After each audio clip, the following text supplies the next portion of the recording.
Hey everyone, so today I wanted to update you on some new makeup I've been testing out. I've had this video on my list to film for quite a while. I actually just did the drugstore version not too long ago. Today's video focuses more so on high-end makeup. Sometimes I'll combine them, but if I have a lot of products, I like to split it up because I know not everyone is into drugstore, not everyone's into high-end. Some of these products I've been testing out for probably about a month, maybe even longer than that. So they're not like brand new at this point, but they're still on the somewhat newer side. And then some products are things that I just picked up. I did a Sephora haul not too long ago with just a couple of new things for summer, and I've had the chance to test them out enough to let you know if I think they're worth it or not. So let's get into it. Let's chat about the products. As always, there will be chapters in the description box, so feel free to jump ahead or skip over products you're not interested in hearing about. And let's start. What should we start with? Let's start with this product because I was so pleasantly surprised by this product. To be honest, it was a little bit of an impulse purchase. And when I got my Sephora package in the mail, I was like, why did I add that to my cart? Did I really need that? Is it going to be worth the money? It's a little bit of a boring purchase, but honestly, sometimes boring makeup that you end up using every single day, like without even thinking twice about it, is the best kind of makeup because it's such a staple part of your routine. And that's what this has become for me. It is the new Makeup by Mario Master Mattes Longwear Cream Eyeshadow. So I picked up the shade Chestnut. This does come in 10 different shades, mainly neutrals. There are some lighter, softer shades, and then also some deep smoky tones as well. I've tried my fair share of liquid eyeshadows. I can easily say this is the best formula I've tried. There's just something about this formula that is truly effortless. Like it blends out in 2 seconds. And I have a clip for you of me applying this. I'm using a little bit of a fluffier brush and it works great with that. But I would say if you want an even just like faster process, to use maybe like a thicker, almost like a dense concealer brush. I don't have one in front of me. There's one from Real Techniques I really like.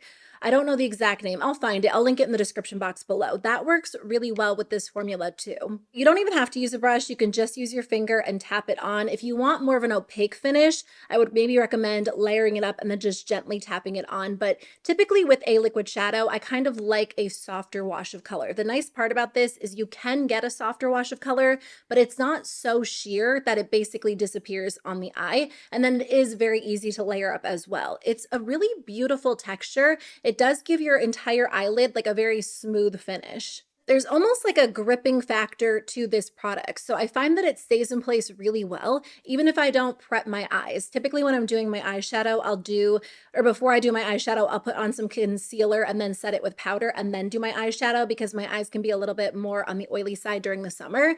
This stays in place great on its own. I don't even have to prep my eyes with anything beforehand. So this comes with 0.06 fluid ounces for $25, which don't get me wrong, that is expensive for a single shadow. Like I said, it was kind of an impulse purchase.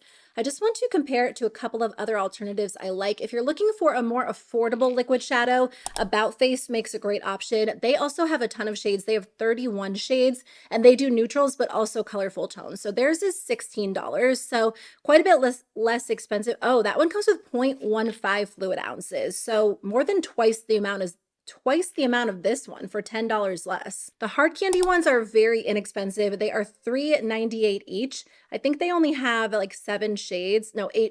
And again, they have a mix of neutrals and colorful tones as well. They just don't have as many options. So how much product does this one come with? I just spent like 10 minutes looking online. It's not listed on the packaging and I cannot find it online anywhere, like the exact amount of product this comes with. I would say no matter what, it's going to be a better value because this is $4, so significantly less expensive.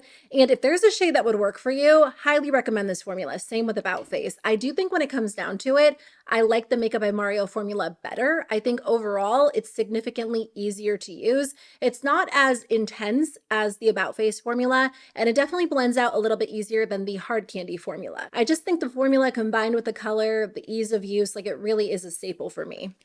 I'm actually wearing this product on my eyes today. I've been wearing these a lot. I had my thoughts formed pretty soon after trying them, but I just, again, hadn't had the chance to film this video. And I have been wearing them almost every single time I do my makeup, unless I'm testing something else out. Either this or those new Morphe shadows that I've been talking about. Those are great too.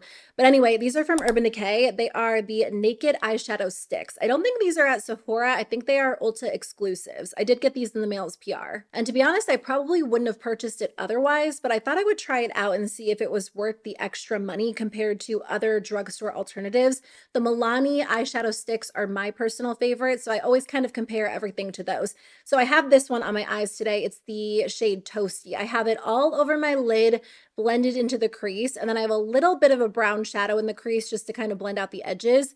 It's in my waterline and then on my lower lash line. There's a little bit of a lighter shade like near the inner corner, and that one is in the color Top Off. So if it looks a little bit lighter right here, that's this one.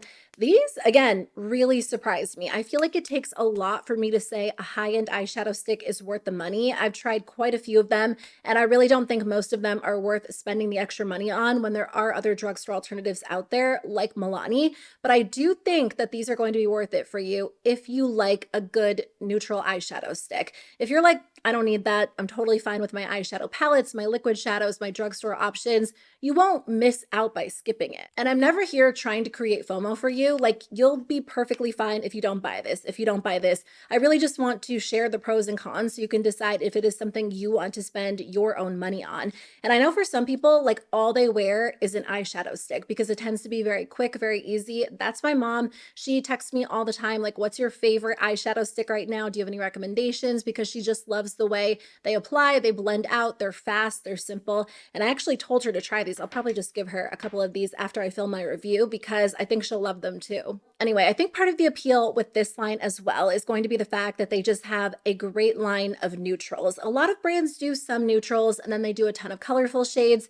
And for some people, that's great. If you like neutrals and colorful tones, it's good to have options. But for a lot of people, all they wear are neutral shadows. And Urban Decay kind of took inspiration from their Naked palette line. And a lot of people love that line just because, again, the tones. So if you're that person, if like all you've worn for years and years is the Naked eyeshadow palettes and you like those colors, there might be an eyeshadow stick or two that really jumps out at you as a shade that would look great on you, that you would get a ton of use out of. These glide on nicely, but they're not so creamy that they blend away to nothing. Like, there's definitely a gripping factor there. Once they dry down, they stay in place extremely well. Now, if you have oily eyelids or it's extremely hot outside, you probably do want to prep your eyes ahead of time.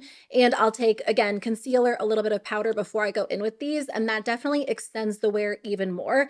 But even if I don't do that, I don't find that these crease on me. They do fade slightly by the end of like a 12-hour day if I don't prep my eyes. I didn't want to like them because who needs a high-end option when there are so many drugstore alternatives out there, but they really are that good. I have a couple of sunscreens to review for you, so I'll do all of them right now, and if you're not into it, you can just jump ahead. This is something I actually wanted to review earlier, like when it first launched, but I couldn't decide how I felt about it. Like, it definitely has pros and cons, and then after using it, not exclusively during the month of July, but I really focused on using this product. I actually really like it. Like, the more I used it, the more I loved it. And then we went out of town in July and I brought it with me and I wore it so much that I was like, okay, this has become a staple part of my routine. It's from Merit. It is the Uniform Tinted Mineral Sunscreen Broad Spectrum SPF 45. So I have the shade 26. There are 15 different shades. When I first got this in the mail, I was like, that is not going to match me very well. But because it is like a sheer product, I feel like there is a little bit of flexibility with the shade you grab. So the marketing behind this product, I think, was a little bit confusing at first because they're marketing it as a tinted mineral sunscreen, not an actual skin tint. But a lot of the videos where people were using this, specifically on Merit social media, they were just applying a very small amount, kind of how you would use like an actual complexion product or a skin tint rather than a sunscreen. In order to get full sun protection, you have to use enough of the product. And that's what was throwing people off, because if you layer a ton of this product on, automatically it just doesn't look as good as it does if you use a smaller amount. That's kind of the case with a lot of complexion products, but I notice as brands are doing like tinted mineral sunscreens, that is something that's just important to note. Now, the primary ingredient they're using in here for sun protection is zinc oxide, 15%, but they do use a chemical booster. I actually didn't really even know about chemical boosters in mineral sunscreens until this summer, and it's kind of become like a pretty big topic of conversation because a lot of brands claim it has a certain amount of sun protection protection due to something like zinc oxide, but they do use some sort of chemical booster, which for me is fine because I don't have any issues with chemical sunscreens, but some people are very, very sensitive to certain ingredients that are typically found in chemical sunscreens. So if you do have skin sensitivities or you don't like to use chemical sunscreens for whatever reason, that is something to be careful of when it comes to this product specifically, but also something to look for or look into if you see brands marketing a tinted mineral sunscreen. Anyway, as for the actual formula, it's a really pretty formula. So many sunscreens these days are intensely glowy. They're very hydrating, very dewy, but they almost make your skin look pretty greasy. And I don't always mind that, especially if I'm wearing makeup on top, because I feel like it's not quite as noticeable. When I initially applied this one, I was like, it has a nice glow to it and it feels hydrating, but it's not overly glowy, which was kind of refreshing. It blends out very easily, and I do think it dries down more than other mineral sunscreens I've tried. It's not that it dries down to like this transfer proof finish, but it's not like I have to set it with a powder if I'm leaving the house. And with other like super glowy, super intense sunscreens, I have to set them. Otherwise, it will just transfer and get all over everything, my clothes, my hair, my fingers, whatever I'm touching. So the way that I like to apply it is to go in with like an initial layer, put it on, let it dry for a few minutes, and then go in with a second layer and layer it up. And again, it gives my skin a nice glow. It feels hydrated, it looks healthy, but it doesn't feel so heavy or so greasy. When we were out of town visiting family, we spent the day at the lake. I wore this product, I reapplied it, and throughout the day, it looked and wore nicely. Like it gave my skin just a little bit of coverage, evened out my skin tone, stayed in place well, protected my skin. We went to the pool a couple days later, and again, same thing. My skin was really well protected, but it just gave me like a tiny bit of coverage, which was nice. Again, a small amount of this product looks better on the skin. Just don't be tempted to do that because you're not getting adequate sun protection. If you're willing to layer sunscreens and you go in with something underneath this, I do think it looks really pretty layered on top of even like a lighter chemical kind of, glowy sunscreen. And that's a nice way to wear it too. But I really do enjoy using this if I'm spending time outside and I feel like I want a little bit of coverage.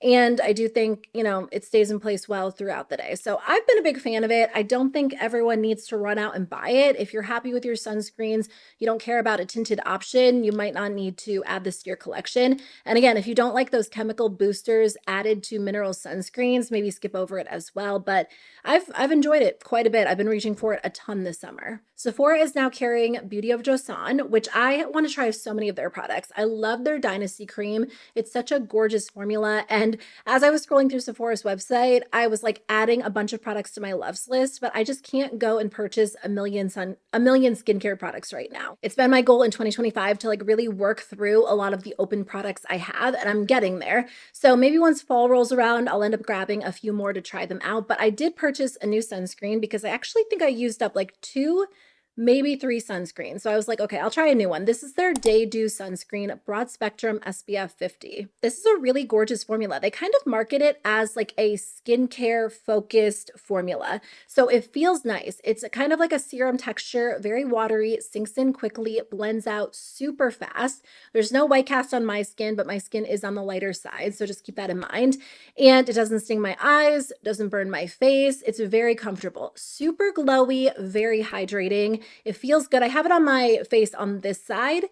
I mean, the other one I'm going to talk about in just a second ends up looking and feeling super similar, but you can tell like there's a little bit of a glow to my skin. I don't have any primer on. I just have this directly under my foundation, but it doesn't look greasy. It's nice. It feels really, really good. Some of the other key ingredients that they're using, other than like for sun protection, are hyaluronic acid, niacinamide, panthenol. So just a couple of things I wanted to highlight. I'm impressed by it. I think it works well. There's a slight sunscreen scent.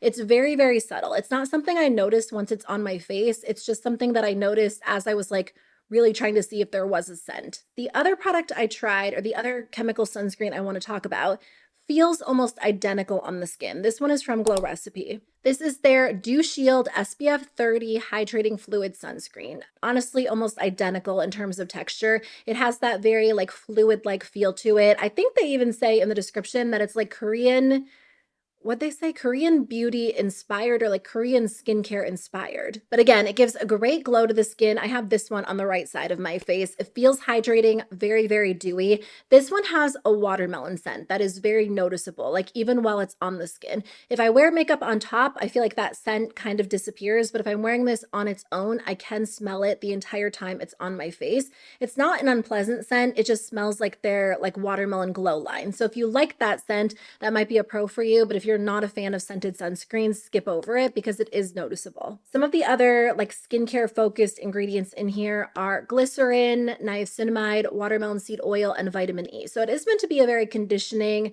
very hydrating formula, which I think is the case. The big difference, especially since sunscreen is something that I use up fully and continuously repurchase, is the price point. Beauty of Joseon is $18, Glow Recipe is $35 for the exact same amount of product. You could buy 2 of these for the same price as Glow Recipe. So again, taking into consideration, you know, if you're using enough sunscreen, you're going to use it up fully, end up repurchasing it every once in a while, depending on how many you have open at the same time.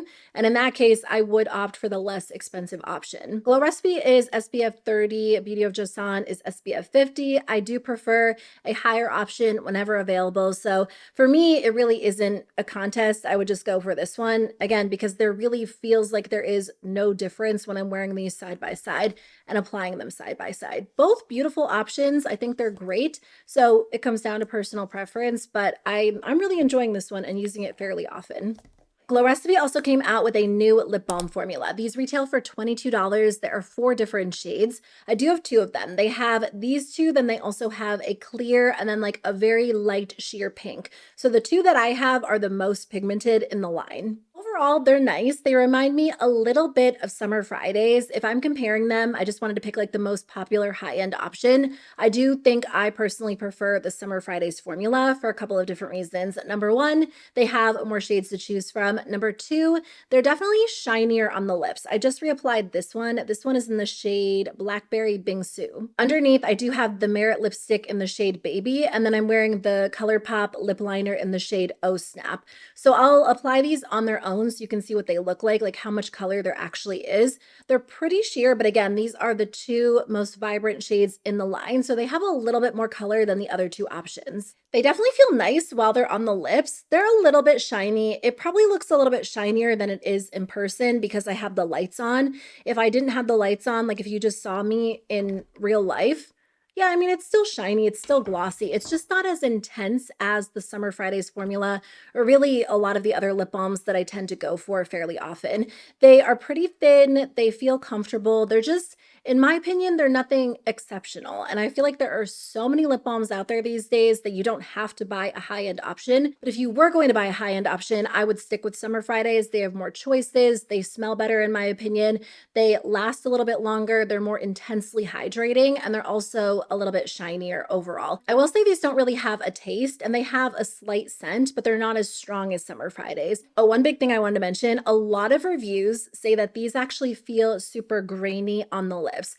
I personally haven't experienced that with either one of the shades I own, and I've had these for a while. Like I've been using them for over a month at this point, and there hasn't been an issue with graininess, but there must be some sort of like, I don't know if there's like a batch issue or just inconsistencies overall, because a lot of people have reported that they have grainy feeling lip balm. So just something I wanted to point out in case you don't want to take the chance on a higher end option. I also tried out the new Milk Makeup Electrolyte Lip Balm. These are interesting. They definitely have a different texture than a lot of the other lip balms out there.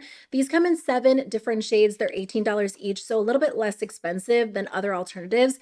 But I think these almost feel, they're kind of a little bit oily on the lips. They're very glossy, very juicy looking. So they look amazing initially, but because they're so thin and so oily feeling, they wear off very quickly. If they found a way to make it like as melty and juicy and glossy looking and feeling as it does, but also kind of create a formula that stays in place a little bit longer, I really think this would be like one of my go-to formulas. But it really just wears off after a few minutes because it basically feels like like you're applying like an oily lip oil, like a super thin formula that disappears very, very quickly. So they feel great while they're on the lips, but that's like all of 5-10 minutes. And then after that, they just completely disappear. Another big con, I noticed that mine have already started to separate in the tube, and I haven't had them for very long at all. So I don't know if that's part of the reason why they appear so sheer. Like if I was to really try to mix this up and then apply it, maybe it's just like that the pigment gets separated from the oil, but because it's such an oily formula,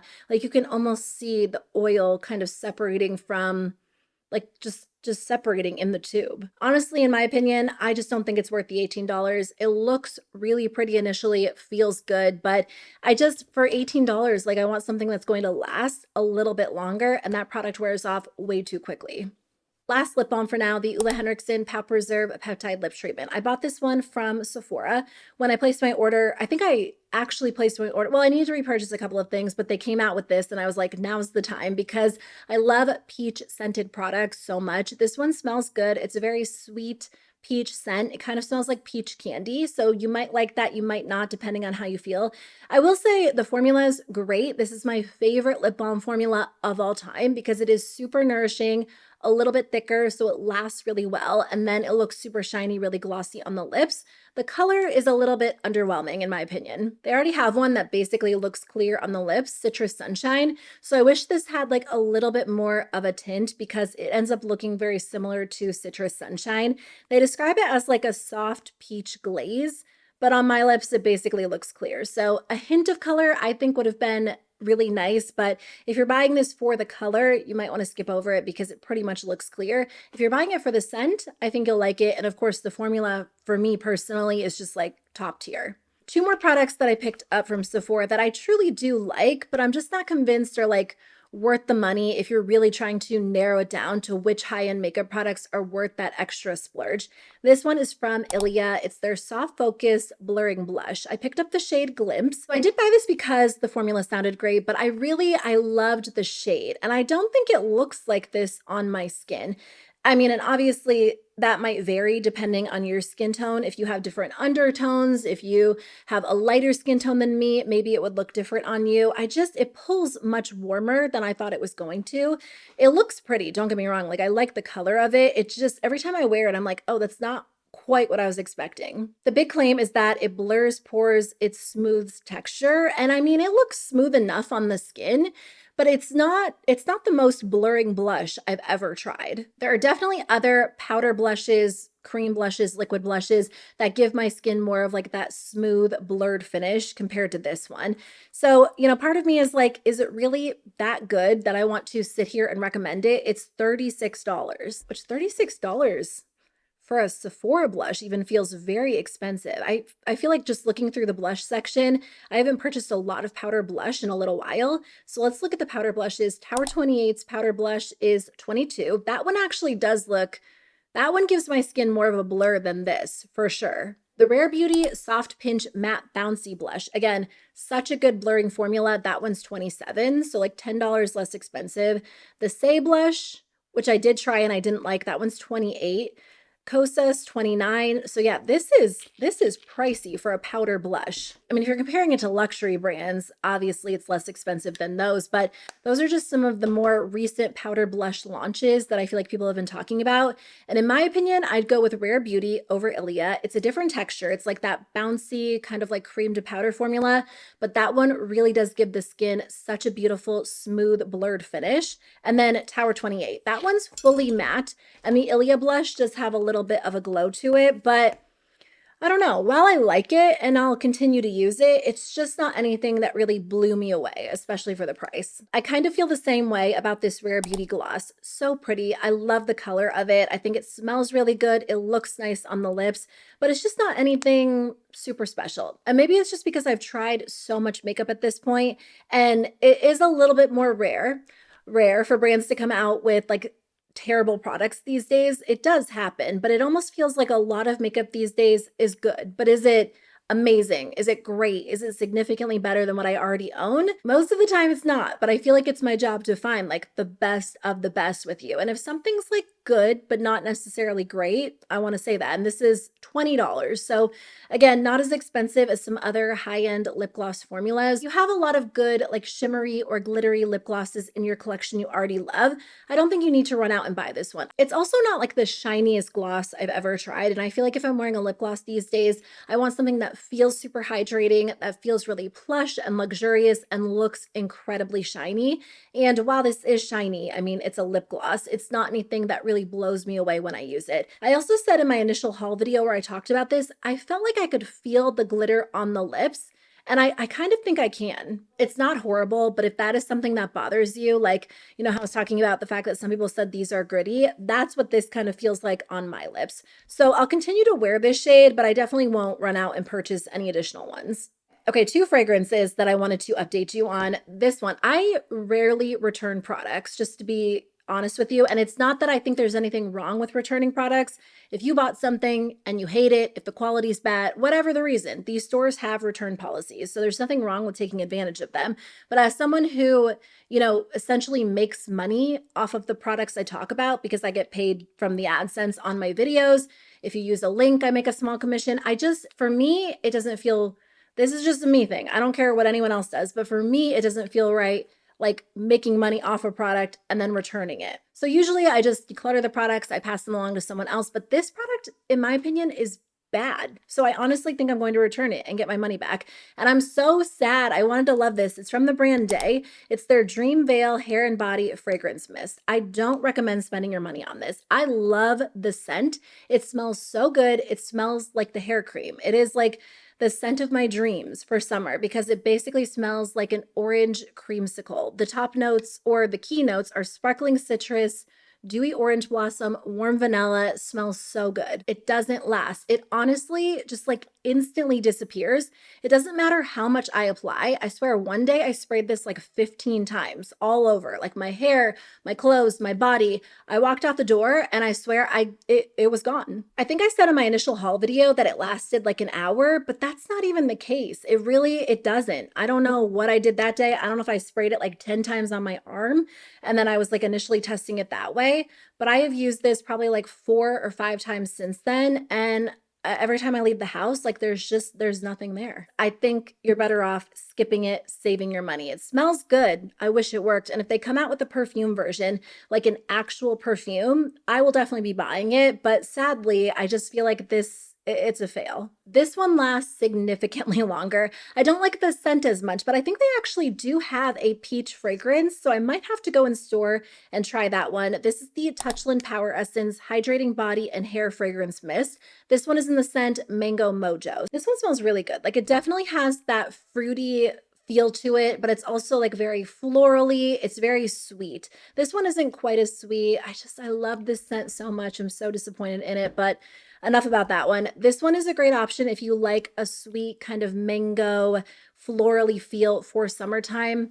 I don't know, like part of me when I smell this, it almost smells like I just sprayed my body in hand sanitizer. And I think that's because I associate the Touchland sprays with hand sanitizer and those smell really good, but it almost gives off like the same vibe. If you own any of these, do you feel the same way? I don't know. Apparently they have a peach one though, so I am going to go in store and try that one out. This one lingers too. Like if you spray it in your hair, the next day your hair still smells really, really good. So if you want something that lingers, highly recommend this one over the day spray. It's weird because it looks like I haven't used much of this. I swear I have doused myself in this so many times. Okay, wrapping it up, I have 2 more products to talk about. I should have talked about this one near the beginning because I love this so much. Like it has been so long since I've discovered a new mascara that I feel like kind of rivals the Tower 28 one for me. That is my favorite mascara of all time, but I've actually been using this one a little bit more than the Tower 28 one. This is newer from Persona. It is their Volumizing Tubing Mascara. It retails for $24 and it comes in 2 shades. So there is a black and then also a brown. I love the fact that the brown mascara actually looks brown on the lashes. It's not like a soft black. It's not such a dark brown that it pretty much looks black. Like it looks like a brown mascara. It's such a pretty tone. Right now, as I'm filming this video, I have the black one on and I don't really have a lot of liner on. I kind of took the Persona eyeliner, I think in the shade Chocolate. I'll put the exact shade I'm wearing in the description. And I used it to tightline, and then I kind of smudged it like right into my lash line. Just a very, very thin line to kind of define the eyes. But I feel like this makes my lashes look so long. And that is tricky when it comes to a tubing mascara. Every single brand is launching a tubing mascara. This is the best one I've tried. I feel like it is a very dramatic formula, so I get a lot of volume, a lot of length, but it also lifts my lashes, it separates them. I didn't curl my lashes today. So for me, this is a lot of curl for not curling my lashes. Sometimes tubing mascaras are pretty heavy, so they can end up weighing my lashes down, but this one has like such a weightless feel. It builds so well. Like I really don't have anything bad to say about this mascara. I will say it's a pretty wet formula, so I do think it tends to perform better after a few weeks. That's kind of the case with a lot of tubing mascaras in general. But I am so impressed by this. It removes like a tubing mascara. It lasts all day long, no flaking, no smudging. Honestly, they absolutely nailed this formula. I did get this in the mail as PR. Once I run out of it though, I will absolutely go and repurchase it. And I'll keep you posted over the next few weeks if that ends up topping the Tower 28 one for me. I feel like they end up giving like a very similar effect on the eyes, but I kind of like the way this one looks better. Like it's very fluttery on the eyes. I was wearing it in like a YouTube short recently that I also posted on Instagram and TikTok, and I got a lot of questions like, what mascara are you wearing? That never happens to me because I have just like very mediocre lashes. So I feel like when people ask that, that's how I know mascara looks good and performs well. Okay, the last thing I want to talk about is this product from One Size. It's their Powder Melt Glass Setting Spray. One Size makes my favorite setting spray of all time. Why am I blanking on the name? The Until Dawn Mattifying Waterproof Setting Spray. For some reason, that feels like the complete wrong name, but I think that's the right name. Anyway, they came out with this one. This one is the Powder Melt Glass Setting Spray. So they actually describe this as a skincare-infused hydrating setting spray that seamlessly melts powder. So it's supposed to give you a radiant glass-like finish that lasts throughout the day.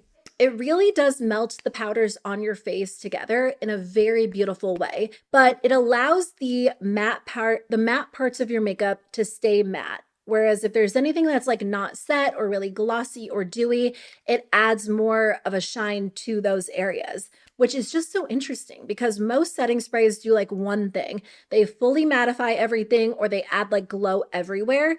But I think it's partly because it is meant to melt powders. So if I just spray this to my face and my makeup isn't like really heavily set, it does add a glow everywhere. But if I'm like kind of baking and then I spray it, it allows those powders to melt together and look matte, and then it adds glow to the rest of my face. It really is such a gorgeous product, and I feel like it's unique in that way. Like it doesn't add glow everywhere or it doesn't mattify everything. It kind of targets like different textures in different ways and enhances the way they're supposed to look. So I'm impressed by it. I think it looks beautiful. I do think it extends the wear of my makeup really well. If you want to be super extra, you can spray this on your face and then go in with the Until Dawn setting spray. And I feel like your makeup will not move even on like the hottest summer day. But I think I'll probably end up using this more in like the fall and the winter and the spring when my skin isn't quite as oily. During the summertime, I'm still like a big fan of the like longer lasting setting spray, but this is gorgeous. I definitely think it's, worth checking out if you feel like there is a need in your routine for a product to kind of melt your powders together and make them look a little bit more natural. I will say if you already own the Dalba setting spray, which is something that I use very frequently, I talk about that a lot on my channel, I don't think you need to run out and buy this. They are similar in the way that they add glow to the skin, but I mean, I'm sure you could use this in a couple of different ways, but I like the Dalba one because it truly is like a multitasking spray. So I'll actually use that like as part of my skincare routine before I do my makeup, after I do my makeup. I just feel like for me, that one has so many uses, whereas I would really only use this one like when I'm done doing my makeup to melt everything together. So I don't know that it's as practical if you have the Dalba and you love using that at multiple parts in your routine. I don't think you really need this one, but I do think this one performs well as an actual setting spray to make your makeup look a little bit more natural. So those are all of the updates I wanted to share with you, my thoughts on all of the new makeup I've been testing out. Thank you so much for being here. I really appreciate it. It is almost August. It's actually August by the time you're watching this video. I think last August, I was already talking about holiday makeup, which I'm not ready for the holidays. I'm enjoying summer, so I don't want to rush it, but brands rush it. So I'm curious to see the first brand to launch a holiday makeup launch, or the first brand to kind of sneak peek a holiday makeup launch. It has to be coming any day now. So I will film some videos breaking down the Sephora holiday value kits, sharing sale details, and I might review some limited edition holiday launches this year. I don't always do that, but there have been some that have caught my eye in the past, so we'll see. Thanks for being here. I really do appreciate it. I know your time is valuable and you could be anywhere, so if you're still watching, just know I really do appreciate you. I hope you have a great day, and I'll see you soon with a new video. Bye.